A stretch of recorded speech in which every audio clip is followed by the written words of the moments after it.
Hola mis hermanos, mis hermanas en Cristo. Estoy muy contento porque tenemos aquí nuevamente a Sister Norma Pimentel. Ya la tuvimos en el programa anterior de Antes de Cristo, Después de Cristo, y pues está aquí para acompañarnos y seguir continuando con su historia. Bienvenida de nuevo, Sister Norma. Muchas gracias por la invitación. Me da mucho gusto estar con ustedes. No, pues gracias. El gusto es para nosotros muy grande de tenerla a usted, porque pues ya nos platicó gran parte de su vida, pero lo que está por platicarnos es una historia que yo sé que también va a ser muy bella y nos va a servir mucho a todos los que estemos viendo y escuchando este programa, porque pues su labor que ha realizado en estos años es una labor muy importante, muy necesaria, y ha sido una gran bendición para muchos. Le agradezco mucho por su tiempo, y pues nos quedamos en el programa anterior con esos 10 años que estuvo en la Casa Romero, pero pues le invito a que nos los trate de resumir. 10 años son muchos, pero pues ¿cuáles son las vivencias que más recuerda de esos 10 años en esa Casa Romero? Fíjate que esos 10 años para mí fueron unos años increíbles, porque comenzaron a marcar y definir mi persona más claramente. Por ejemplo, que de hecho venían tantas familias, tan grandes números. Venía mamá, papá, los niños, los abuelos, todos venían. Llegaban a la casa mojados, con frío, asustados. En fin, era una realidad de que día o noche llegaban y nosotros les recibíamos. Éramos nada más la hermana Juliana y yo, que estábamos al cargo de la casa, y teníamos cientos de personas porque no tenían dónde llegar. Entonces acababan de cruzar el río. La migra no los había agarrado todavía. Estaban ellos nada más, como quien dice, llegando para refugiarse de todo y de lo que habían pasado. Entonces nosotros inmediatamente les dábamos la mano, les ayudábamos en lo que podíamos para que estuvieran bien. Y para mí fue increíble las historias que escuchaba de los muchachos que llegaban y se sentaban a platicar. Yo me recuerdo una noche que porque por el día pues había actividades de mantener, de lavar, hacíamos equipos entre ellos unos se encargaban de la cocina, otros se encargaban de la limpieza de los baños, otros se encargaban de la limpieza de los dormitorios, en fin, otros del jardín. La hermana Juliana era una mujer extraordinaria, de orden y de disciplina, y aquí todos vamos a ayudar. Y entonces empezábamos el día con la oración. Muy tempranito se levantaba todo el mundo y a recoger las cosas y a irse a saludar a nuestro Dios. Y entonces hacíamos una oración donde cantábamos. Y una de las cosas que el pueblo centroamericano tiene es su fe. Es increíble, les gusta mucho celebrar la fe. Entonces, por las mañanas, todos los días empezábamos rezando y cantando, y luego, despuesito de la oración, entonces pasábamos en la distribución de cargos. ¿Y quién es el coordinador de la cocina? ¿Y quién es el coordinador del jardín? Y entonces hacíamos los equipos para que cada uno tuviera el grupo de personas que iban a ayudarle a desempeñar ese cargo. Entonces la casa siempre estaba limpia y ordenada. Era una cosa que entre ellos mismos quedaban ellos asignados y responsables para hacer lo que se necesitaba para operar la casa. Nada más éramos dos realmente que estábamos trabajando nosotros, ella y yo, pero los demás que hacían todo era la misma gente que estábamos recibiendo en ese albergue. Y era algo increíble. Era como una ciudad chiquita donde estaba el área médico, la tienda donde poníamos todas las cosas que nos regalaban, y que se distribuía las cosas, si nos regalaban cosas para regalar panecitos o lo que sea. Ahí se distribuía la cocina donde se daba la comida, el comedor, en fin. Era hermoso ver, la gente se quedaba con nosotros una semana o un par de semanas hasta que ellos pudieran ver cómo continuar su viaje. Y la mayoría pues se arriesgaba porque todavía no los había pescado la inmigración, entonces ellos seguían su camino. Simplemente nuestra casa se convirtió en un oasis para ellos, un lugar donde podían estar a salvos, donde podían dormir, descansar, llamar a su familia y ver cómo seguir su camino. Era lo que estábamos haciendo en Casa Romero.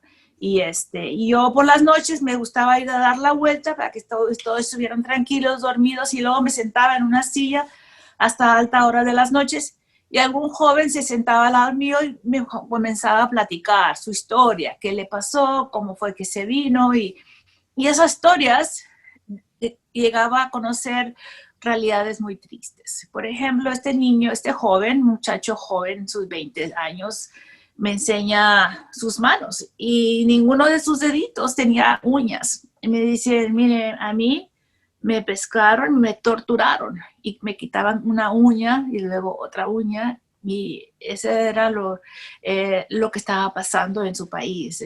Las amenazas que estaban huyendo era porque el gobierno había una confrontación del gobierno y de la revolución con la gente. Los pobres estaban rebelándose diciendo ya no, basta, y el abuso del gobierno que estaba oponiendo al pueblo, sufriendo. Estos Entonces, 10 años en los que estuvo usted en la Casa Romero, ¿en qué años fue? fue del 80 al 90. Ok. Y había suficiente espacio, porque me imagino que a lo mejor a veces había Había mucha gente y era un espacio bastante amplio en propiedad. Estaba cercado, entonces teníamos 2 dormitorios enormes y era bastante bien distribuido, pero obviamente era mucha gente la que estaba llegando y la verdad que llegaban y luego se iban, no era un lugar permanente, se estaban un par de días, descansaban y continuaban su viaje. Entonces es lo que estaban ahí. La manutención de un lugar así, el darle hospedaje, alimentación a tanta gente es muy costoso. No batallaban para de repente poder constantemente tener los recursos.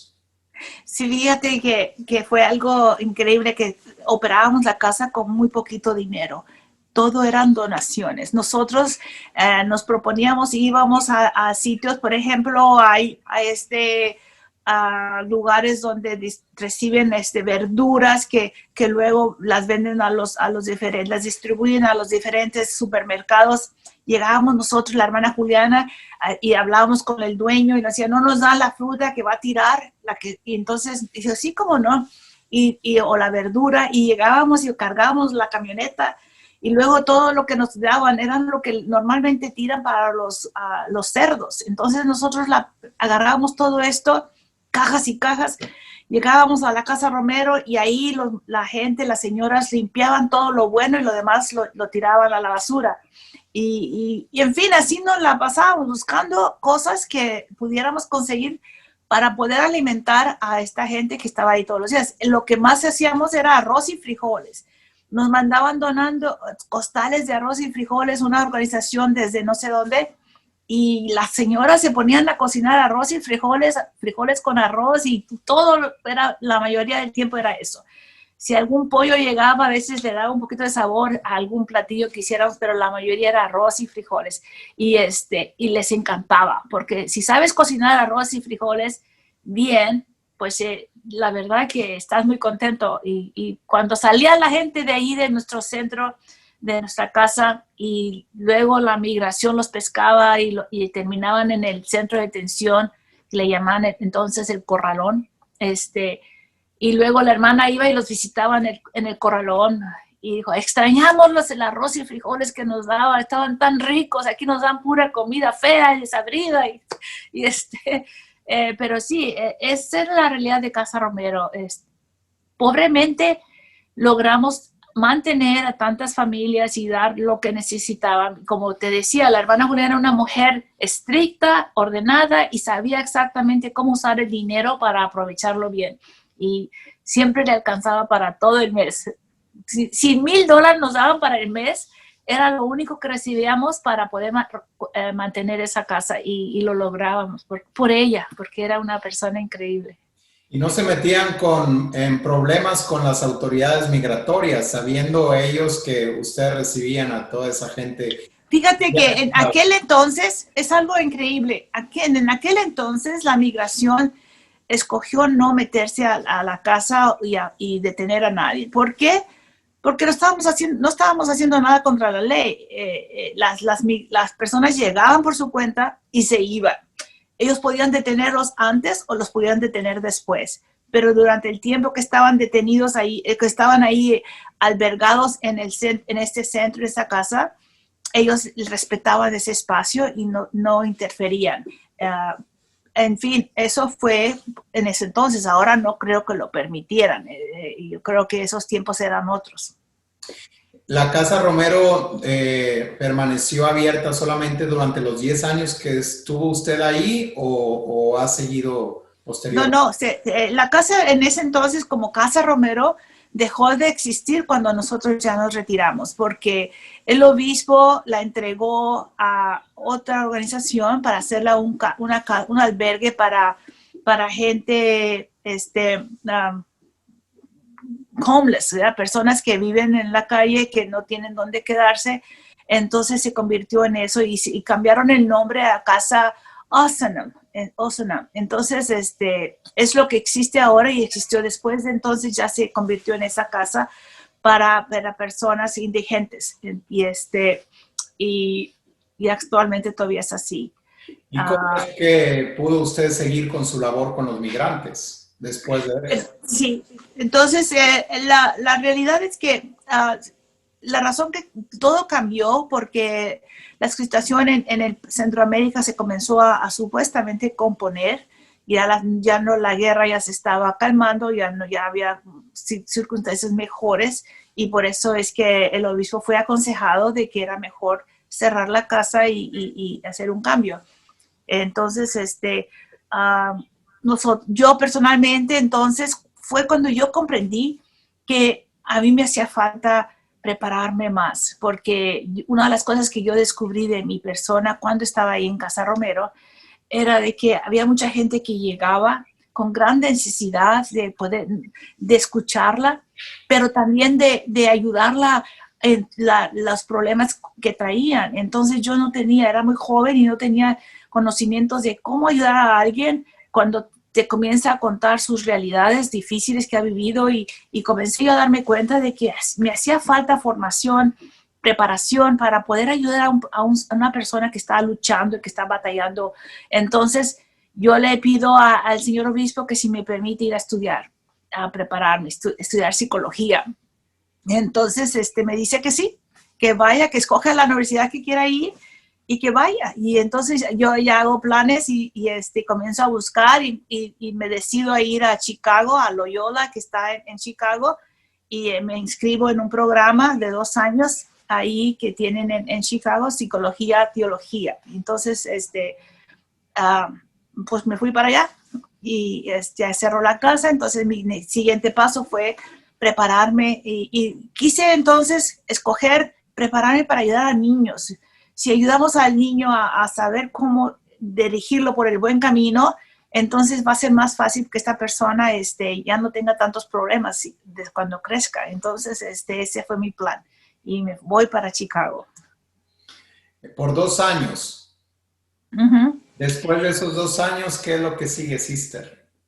Pues mira, ahí en Chicago fue un programa muy bueno para mí, porque yo en Chicago estudio psicología, pero no nada más psicología, sino una combinación de psicología con teología, para entender mejor el ser humano en una manera más completa, no nada más en lo psicológico, sino también en el aspecto teológico, cómo Dios se une al ser humano y nos entendemos como una persona total. Entonces, fueron 2 años donde la formación que recibo ahí fue extraordinaria y hago una práctica en una clínica de niños, de familia, y la verdad que me ayudó muchísimo para prepararme y entender cómo ayudar a las familias en dificultades, problemas familiares de la persona y cosas así. Entonces eso fue una formación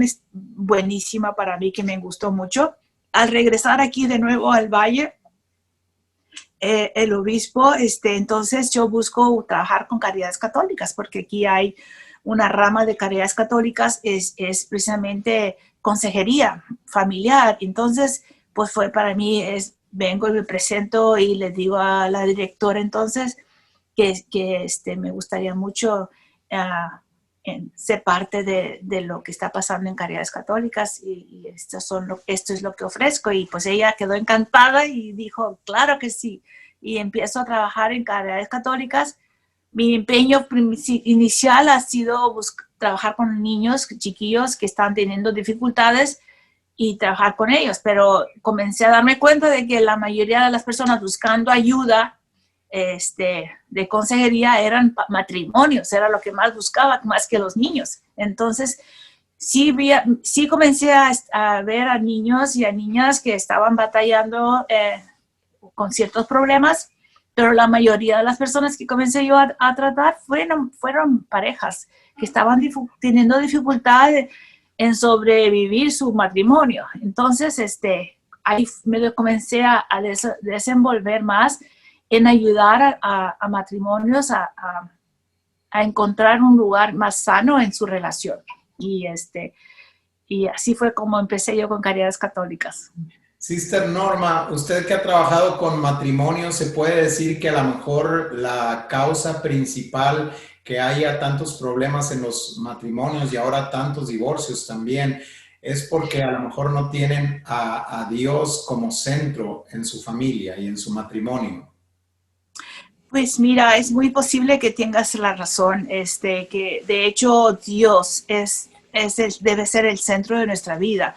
Y si no es el centro de nuestra vida familiar, vamos a tener mucho más dificultad en salir adelante en lo que se nos presenta en la vida, las dificultades de la vida, los problemas que encontramos, y vamos a tener más dificultad y nos interferimos unos con otros en encontrar realmente algo sano, algo bueno que ayude a la familia. Entonces, una de las cosas que yo siempre cuando en consejería pido a las personas es, quiero mandarte a que pases un rato en el Santísimo en la iglesia. Busca un ratito en el día, si hace en la mañana, en la noche, en el día, cualquiera. Tienes que sentarte por lo menos 15 minutos, quiero que vayas todos los días y te me sientes delante del Santísimo. Para mí esos momentos son tan importantes porque es donde tú permites que la presencia de Dios pueda estar contigo, aunque sea por un ratito, para que te comience a ayudar a encontrarse contigo. Pero tú abres la puerta a Dios y eso te hace mucha falta. Nos hace mucha falta a todos. Entonces, yo creo sinceramente, como tú dices, que Dios es lo que nos hace falta cuando nuestra vida comienza a tambalearse, ¿verdad? A irse por todos lados y no encontramos soluciones. Entonces, definitivamente Dios debe ser el centro de nuestra vida. Tocando el tema de la vida matrimonial, con la experiencia que tiene usted, Sister Norma, ¿cuál es el consejo que les hace a todos esos matrimonios que nos están viendo y escuchando en este momento? Mira, yo me doy cuenta y lo más importante cuando un matrimonio viene buscando ayuda, les pregunto, ¿tú de verdad quieres a esta persona, a tu mujer, a tu esposa, a tu esposo? Si de verdad los quieres, hay solución. Podemos encontrar un camino que te lleve hacia algo mejor, pero necesitas realmente preguntarte a ti mismo si de verdad quieres salvar este matrimonio. ¿Te interesa de verdad? Porque si no te interesa, ya estás, como quien dice, en otra dirección. Va a ser muy difícil hacerte cambiar de ese pensamiento si ya te has puesto en tu camino, en tu manera de pensar que no te interesa. Tú ya estás pensando otra cosa. Entonces, a veces el matrimonio casi siempre todavía está en un punto de poder salvarse porque sí se quieren, pero están batallando para encontrarse en una manera que pueda ayudarles a salir adelante. Entonces, ya después es más fácil, porque una vez que ya te haces la idea de que sí estás queriendo, pero estás batallando. Entonces, lo que necesitamos entonces hacer es saber cómo escucharnos unos a otros. La verdad que yo a veces me sentaba en una sesión y la esposa puede estar diciendo algo y luego a ver qué fue lo que terminas de escuchar de tu esposa y dice, no escuchamos, la verdad que no sabemos escucharnos. Y entonces, mira, a mí me pareció que lo que yo escuché fue esto. Y entonces dice, estoy de acuerdo, ¿estás de acuerdo? De hecho, no sabemos escucharnos. Entonces, empieza con esa abertura a poder estar dispuesto a escuchar, hacer un lado de tu mente todo eso que tú traes, que tú crees que es o no es, ponlo a un lado y date la oportunidad de escuchar a esta persona que te está diciendo cómo se siente y qué le pasa. Y entonces, esos son unos principios para ayudarnos a poder saber dónde estamos y qué nos está pasando. Y si ya nos escuchamos y sabemos lo que necesitamos y lo que nos ocurre, entonces podemos encontrar soluciones que todos los dos estamos de acuerdo para poder salir adelante. Entonces, ya hay más posibilidad. Y más si, como te dije anteriormente, Dios, tomas en cuenta que Dios está ahí contigo y Dios quiere esa unión para los dos. Entonces, empieza con ese respeto, esa presencia donde pones a un lado todo lo tuyo para permitir a la otra persona, a tu pareja, que le ofreces ese respeto de escuchar. Es muy importante esa parte. Pues la base es el amor, definitivamente. Necesita haber amor, porque si no hay amor, pues no hay nada. Y la comunicación también es muy importante, saber escuchar a tu pareja, ¿no? Saber comunicarse, aprender a comunicarse, porque muchas veces no sabemos muy no bien. No sabemos. Sí, lo hacemos peor, ¿verdad? Entonces, si comienzas a aprender esos medios de cómo llevar adelante, porque todos tenemos problemas, ¿no? Una relación humana siempre vamos a tener dificultades. ¿Cómo los resolvemos? Es como nos saca adelante o no, ¿verdad? Así es, pues tener el deseo también es muy importante. Si tú tienes el deseo de solucionar los problemas en tu matrimonio, en tu familia, pues bueno, ahí ya estás del otro lado y sobre todo teniendo a Dios, agarrándote de la mano de Dios, porque solos no podemos hacer nada. Necesitamos a Dios para realmente poder salir victoriosos. Así es, sí, así es. Sister, pues ya tiene entonces 30 años en las Caridades Católicas. Así es, sí, ya tenemos bastantes años. Es algo que, ¿cómo se pasan los años? Increíble. Para mí fue ayer que empecé y mira cuántos años han pasado y son muchos. Así que yo creo que yo inmediatamente después de que entré a Caridades Católicas, lo que pasa es que el obispo me pide que tome el liderazgo de Caridades Católicas porque la directora se retira. Y entonces me piden que me haga responsable de Caridades Católicas. Tuvieron, yo creo que, no sé si dos diferentes directores y luego me piden a mí que si por favor considero tomar el liderazgo de esta rama de la iglesia que es Caridades Católicas. Y fue cuando yo empiezo en el 2004 a hacerme responsable de Caridades Católicas. Y la labor es muy amplia porque la caridad se puede realizar de muchas formas. ¿Cuáles son las que normalmente realiza Caridades Católicas? Pues sí, mira, inicialmente pues estaba dando una respuesta de dar ciertos servicios era una de las cosas, estaba muy limitado lo que estaba haciendo Caridades Católicas con ciertos servicios, tenía consejería, tenía asistencia económica a familias que estaban batallando y se les proporcionaba algo para ayudarles.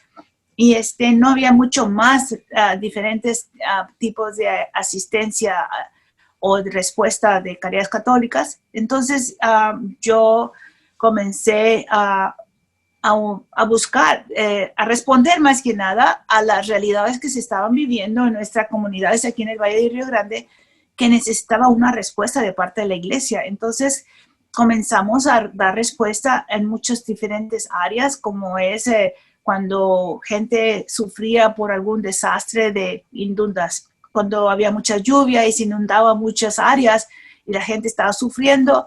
Comencé a ir ahí a buscar qué se está haciendo por estas familias y otras organizaciones, otras iglesias estaban respondiendo. Entonces me uní a ellos a reunirme a qué vamos a hacer juntos y cómo vamos a responder a esta realidad que está viviendo este pueblo, esta comunidad en Alton o en San Carlos o Raymondville, donde fuese. Y comenzamos a dar esa respuesta uniéndome a otros que estaban tratando de hacer algo, y ahí fue desarrollándose mi liderazgo.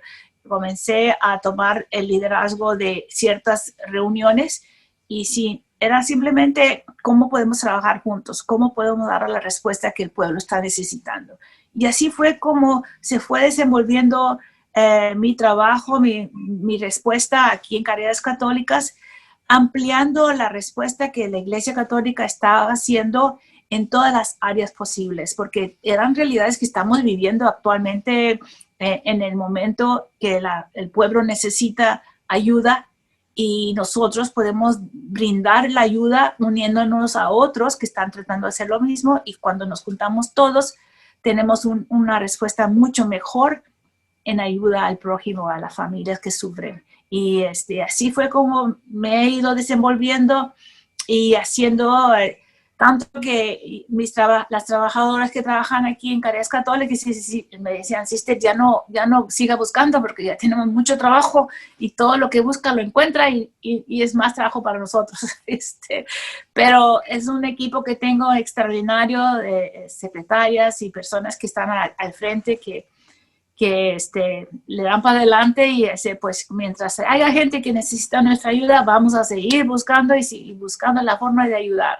Y hasta la fecha lo sacamos adelante. Sister Norma, pues a nuestro Señor se le encuentra precisamente, como dice su palabra, en el hambriento. Tuve hambre, me diste de comer, estaba desnudo y me diste de vestido. Y es precisamente la labor que usted realiza. Ahí es donde ha tenido, pienso yo, esos encuentros más cercanos con Jesucristo. Muy cierto. Es increíble, la verdad, para mí, cuando yo veo una persona sufriendo, una familia que no tiene lo básico. Yo me recuerdo una vez en un tiempo de invierno, una señora, ya no estaba estaba cerrada la oficina, y contesto una llamada y es una señora que dice, está haciendo mucho frío y tengo aquí 5 chiquillos en mi casa, tengo un cuartito y el aire frío se mete por todos lados, está heladísimo, ¿no tiene algún calentador para que pueda ayudarme? Y le dije yo, no lo tengo, pero lo voy a conseguir. ¿Dónde vive usted?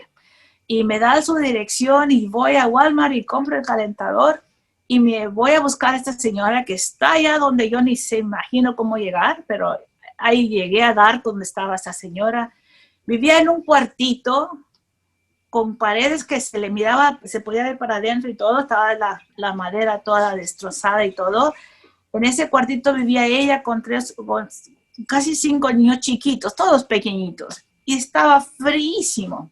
Y entonces le doy su calentadora y le entrego una tarjeta de gift cards y le digo, mire, esto es para que se compre usted comida o lo que quiera. ¿Y cómo lo uso? Me dice, no tenía ni idea cómo usar esta gift card de Walmart o de H-E-B. Dijo, son $250, le dije yo. Cuídelos y lo puede usar me dijo, esto es más de lo que yo pudiera haber ganado en todo el año, me dice. Es increíble, es como que si me sacara la lotería.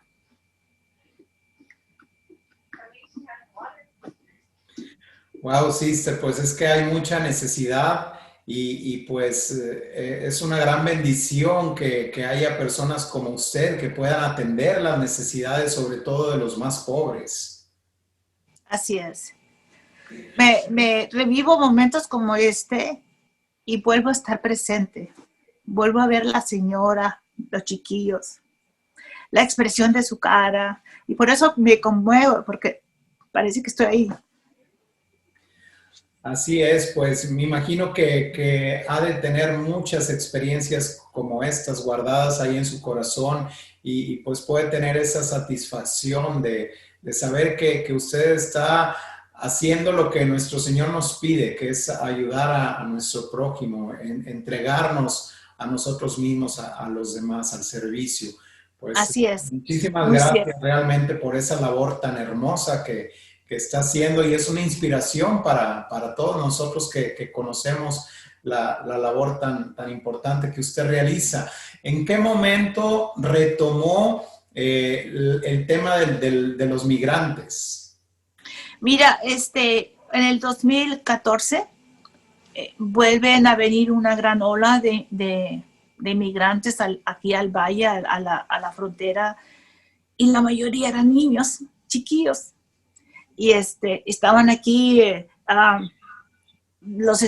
inmigración los estaba procesando y los estaba dejando libres en la estación de autobús.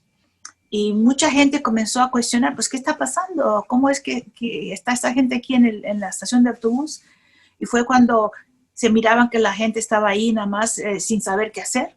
Estaban sucios, con hambre, llorando los bebés, todos mojados y lodosos. Y gente de aquí del valle se acercaba y miraba y les llevaba comida, les llevaba ropa. Y sí, comenzó a hacer un lío ahí en la estación de autobús y me llaman y me dicen, hermana, venga, necesitamos su ayuda porque queremos ayudar a esta gente, pero no nos dejan y no sabemos qué hacer.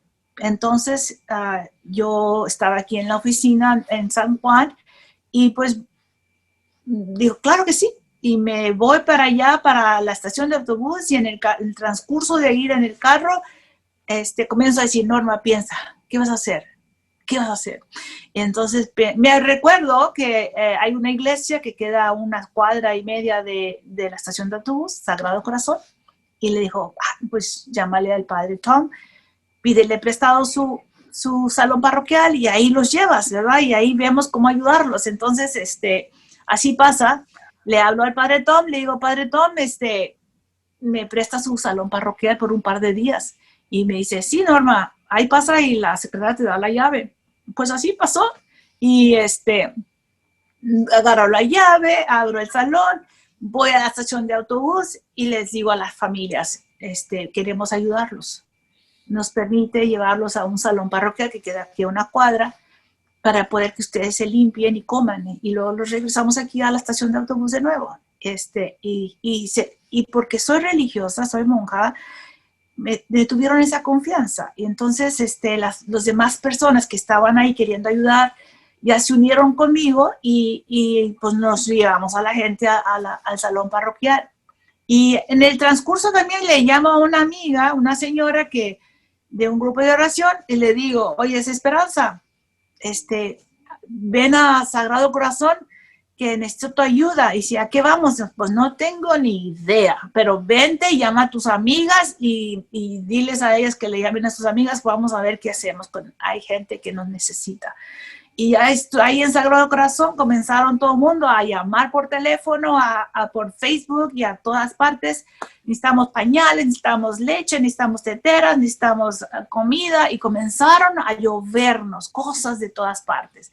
Tantos que se nos hicieron pirámides de montañas de cosas que la gente estaba donando.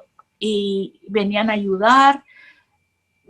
Ahí en el salón parroquial, como no había regadera, simplemente los baños, les conseguimos muchos wipes y que la gente se lavara, se limpiara, se aseara, comía, se cambiaba de ropa si le traíamos ropa que conseguíamos. Buscamos la forma de que hablara con su familia, porque quería ellos a dónde iban, quiénes aquí en Estados Unidos. Los conectábamos ya con su boleto de autobús que le compraba a su familia y se iban. Y así comenzamos, así empezó todo. Y fue una cosa increíble. Cuando al segundo día llega un oficial de ahí de la ciudad y me dice, Y era por la noche, estaba el salón parroquial lleno de gente. Había movimiento, unos comiendo, otros acá buscando ropa, otros, era increíble. Todo lo que parecía algo que, sin orden, pero todos sabían qué estaban haciendo. Y me pregunta el Señor y me dice, Sister Norma, me dicen que usted está encargada. ¿Qué está haciendo aquí? Y le volteo, entonces veo a la gente, todo ese movimiento que está pasando, y volteo y lo veo a él y digo, estamos restaurando la dignidad humana. Eso es lo que estamos haciendo. El hombre no se esperaba mi respuesta y se toma un paso atrás y luego regresa y me dice, si yo tuviera una varita mágica, ¿qué necesita? Y entonces le dije yo, ¿regaderas? Pues esa noche me trae una unidad de 8 regaderas. Y de ahí, al siguiente día, el alcalde de la ciudad, el mayor Darney, le dice a todo su equipo, vamos a ayudar a la hermana. Nos unimos a ella para que esta operación sea nuestra. Y entonces, desde ese momento en adelante, tenemos regaderas, una unidad médica, teníamos carpas extras. No, increíble. Fue una respuesta donde toda la ciudad de McAllen se unió. Desde doctores, enfermeros, restaurantes, universidad, todas las diferentes fes que existen, todas las iglesias se unieron y comenzamos a recibir a las familias, darle el cuidado que necesitan y inmediatamente buscar la forma de conectarlas con su familia, les compraran su boleto de autobús y adiós. Y ese fue el principio de la respuesta humanitaria que empezó en McAllen, Texas. Sí, fue una gran labor, yo lo recuerdo, en esos años precisamente vivía con mi familia ahí en McAllen y pues tuvimos la oportunidad de ir a servir también ahí precisamente al salón parroquial de la iglesia del Sagrado Corazón. Parecía ahí un departamento de damas, departamento de caballeros y departamento de niños. Era un mundo de ropa que tenía que separarse por tallas, por las camisas, los pantalones. Yeah. Se dio muchas manos para poder llevar esa obra a cabo, y recuerdo ahí en el estacionamiento todas esas carpas que se instalaron. Fue una gran labor que se realizó. Fue increíble, ¿verdad? Sí, parecía un departamento de ropas. Sabes que al principio, cuando el primer día que llegaban las familias, decían, bueno, escoge ahí tu ropa. Y nosotros teníamos todo bien ordenadito. Y ellos llegaban y comenzaban a hacer así, no, sí, y agarrarse lo que necesitaban. Y luego cuando se iba todo, miraba, estaba todo en el suelo. Le dije, esto no va a funcionar, porque si todos los días tenemos que recoger y doblarlo y todo, entonces vamos a hacerlo diferente. Vamos ahora, cada familia que llegue va a tener que tener un sponsor. Uno de nosotros vamos a acompañar a la familia y les vamos a ayudar a escoger lo que necesita.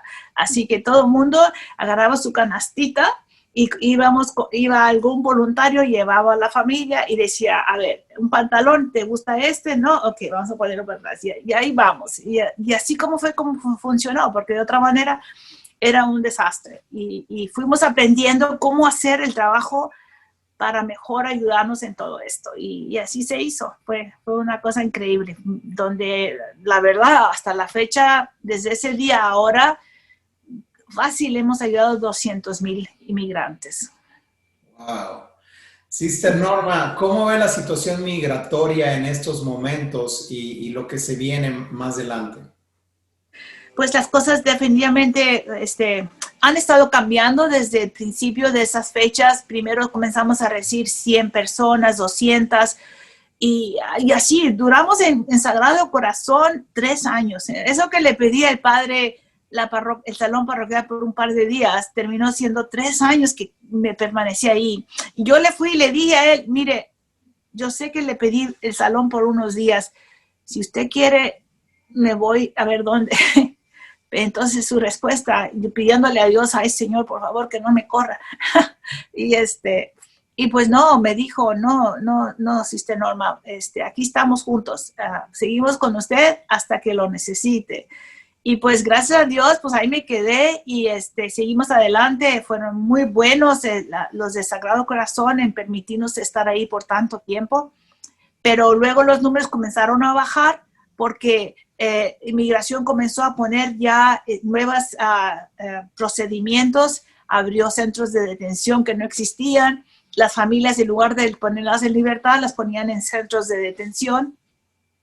Y eso hacía que los números comenzaran a bajar. En lugar de tener 200 personas, teníamos 50 y a veces hasta menos. Entonces, vimos un cambio que ya no necesitamos estar en un lugar tan amplio como era Sagrado Corazón. Y pedí ayuda para cambiarnos en otra parte. Y el sheriff local, Eric Guerra, pues él me prestó un área que ellos tienen varias propiedades ahí en el centro. Su madre le llama un día y le dice que yo necesitaba ayuda y que me llamara para ver a ver qué necesitaba. Y entonces él me llama un día y me dice, Sister, a mí solamente 2 personas me dicen que haga. Dice, mi esposa y mi madre.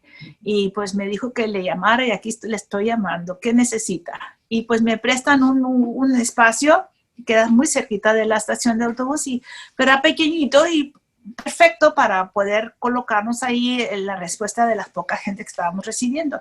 Pero de hecho, los números comenzaron a aumentar porque a pesar de tener centros de detención, se comenzaron a llenar porque no les dejaban salir. Ahí se quedaban ahí en el centro de detención por meses. Y entonces, al llenarse esos centros de miles de personas, ya tenían que comenzar a dejar libre a las demás personas. Entonces, ya nuestro centro comenzó a aumentar de 50 a 100, a 200, y ya cuando teníamos 200, ya realmente no cabíamos en ese espacio donde estábamos.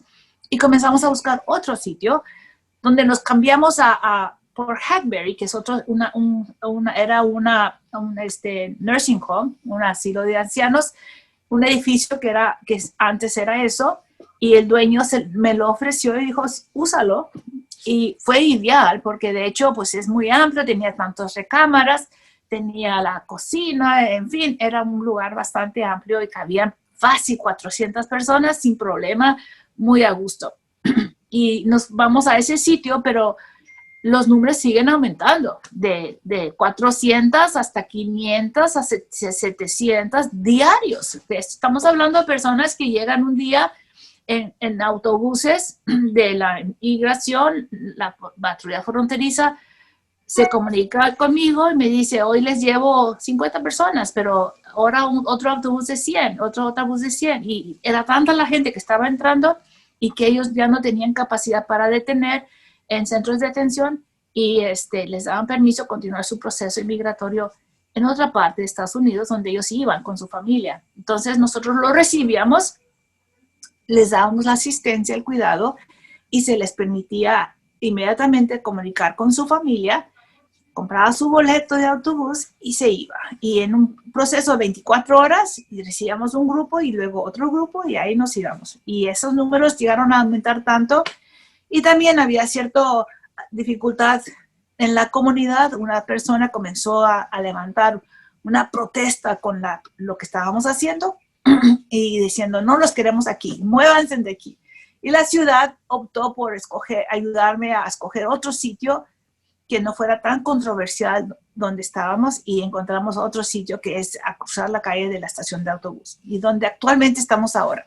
Ahí estamos, es un sitio que tiene una capacidad de 1,200 personas. Así que yo estaba encantada de que ahora teníamos un espacio tan amplio y los números siguieron subiendo hasta llegar a 1,000 personas y todos los días recibíamos bastantes familias hasta que un día, el año pasado, la administración anterior de Trump, como siempre estaba tratando de ver qué medida tomar para desanimar y para detener a las familias migrantes que entraran y que buscaran venir a Estados Unidos. Entonces, siempre tomó medidas donde buscaba la forma de desanimar, ya sea separando a las familias de sus niños o poniendo a la gente en detención por infinidad de tiempo sin poder salir porque se les daba una fianza increíble que no podían pagar. Y llegó el punto de que nada funcionaba, la gente seguía viniendo en grandes números. Entonces, la última proceso que implementó fue donde, ok, está bien, tú buscas asilo, te vamos a permitir que esperes en México y puedas venir a tu cita desde México, desde Asia, nomás estás en Matamoros y vienes a tu cita en Bronzeville. Y fue el cambio que cambió todo, en el sentido de que la gente sí seguía viniendo, pero no les dejaban permanecer en Estados Unidos. Entonces, el centro nuestro, que está en McAllen, los números de grandes números que teníamos ahí en ese centro bajaron a casi menos de 10 personas. Y diariamente recibíamos personas, pero ya sea 1, 6, 2, en fin, muy poquitas. Y eso comenzó a pasar el 2019, y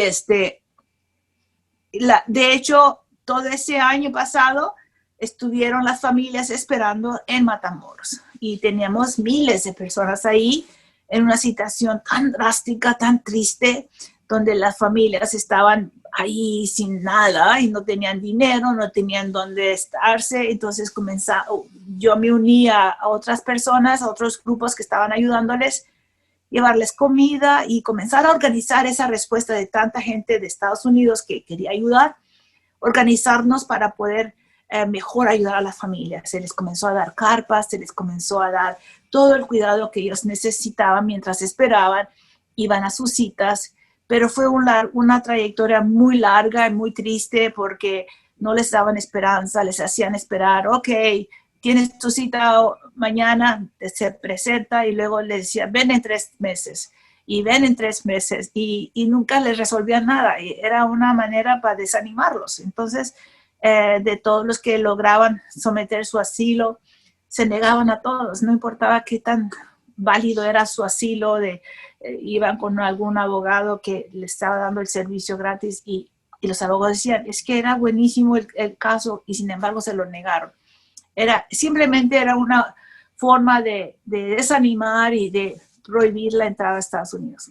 Y todo esto ha transcurrido todo este año pasado. Y actualmente, ahora con la nueva administración, pues hay esperanza de que todo esto va a cambiar o está cambiando. No tan rápido como quisieran ellos, porque de hecho ya han sufrido mucho, han estado esperando más de un año esta realidad. Pero su esperanza es de que ahora, por lo menos, se vuelva a reabrir el caso y puedan entrar a someter su asilo y pedir estar en este país donde puedan estar seguros. Va a ser lento, la pandemia no ayuda porque de hecho el país necesita tener la protección de no dejar entrar a alguien que te pueda traer el virus de coronavirus. Entonces, todo eso se debe tomar en cuenta. Pero hay esperanza de que posiblemente esta nueva administración vaya a reconsiderar estas personas que han estado sufriendo y que han estado queriendo someter su asilo, que traen válidos casos de persecución en su país y que están esperando tener esta oportunidad. Sister Norma, pues usted es la cara de la inmigración, es la voz de la inmigración y utilizan los medios de comunicación precisamente para pues poder ayudarse a esta labor que usted realiza. De hecho, fui invitada a la inauguración del nuevo presidente Joe Biden para hacer oración. ¿Nos puede platicar de esa experiencia? Mira, sí, gracias. Para mí fue un honor el hecho de que me hayan invitado a hacer esta parte de hay una oración nacional que se hace un servicio de oración nacional el día después de la inauguración, que es parte del momento de la inauguración del nuevo presidente. Y se seleccionan diferentes líderes de las diferentes iglesias, ya sea pastores o personas que representan alguna iglesia y tomaron parte de este servicio de oración y yo fui invitada a hacer parte de eso también. Entonces fue un gran honor representar a mi gente, estar parte en esos momentos tan históricos, ¿verdad? Pues muchísimas gracias, Sister Norma Pimentel. Lamentablemente se nos ha acabado el tiempo de esta entrevista. Yo sé que tiene muchos testimonios más que platicar y muchos encuentros cercanos con nuestro Señor que ha tenido a través de toda la gente a la que usted asiste. Pero no quiero que se termine el programa sin antes pedirle que nos dé un mensaje de esperanza, un mensaje de aliento en estos momentos difíciles que estamos viviendo. Pues escuchar esas palabras que nos animen son muy importantes. Gracias, sí. Pues es cierto que vivimos un tiempo muy difícil y que la única forma para salir adelante es uniéndonos, ayudándonos a tener paz en nosotros y en el prójimo, que no busquemos la separación, pero busquemos la hermandad, que todo depende de nosotros. Y de hecho nosotros somos personas de Dios, personas que permitimos que Dios habite en nosotros. Entonces ese Dios que está contigo, que te ama, que te llena de su presencia, de su amor, de su paz, ese Dios te debe llamar al prójimo para hacer el bien. Siempre busca sacar lo mejor de ti para darlo a los demás, para que podamos construir este mañana mejor para todos, un mañana donde la vida humana se respeta, una vida humana se puede vivir en hermandad. Ese es mi mejor deseo para todos nosotros. Espero que tú te unas a estos deseos para hacer nuestra vida una vida llena de la presencia de Dios en todo lo que somos y hacemos. Gracias. Muchísimas gracias, Sister Norma Pimentel. Gracias por habernos regalado de su tiempo y por haber abierto su corazón para nosotros y platicarnos todo este testimonio de vida tan hermoso que nos ha compartido con todos nuestros hermanos. Muchas gracias, Sister. Claro que sí. Adiós. Vayan con Dios. Mis hermanos, mis hermanas en Cristo, pues les invito a que compartan este programa. Ya saben que en incienso.com ahí va a quedar grabado para que inviten a más personas a que escuchen estas historias que nos platicó Sister Norma Pimentel. Y pues les invito para que nos vean en la próxima emisión de Encuentros Cercanos con Jesucristo. Hasta la próxima. Que Dios les bendiga.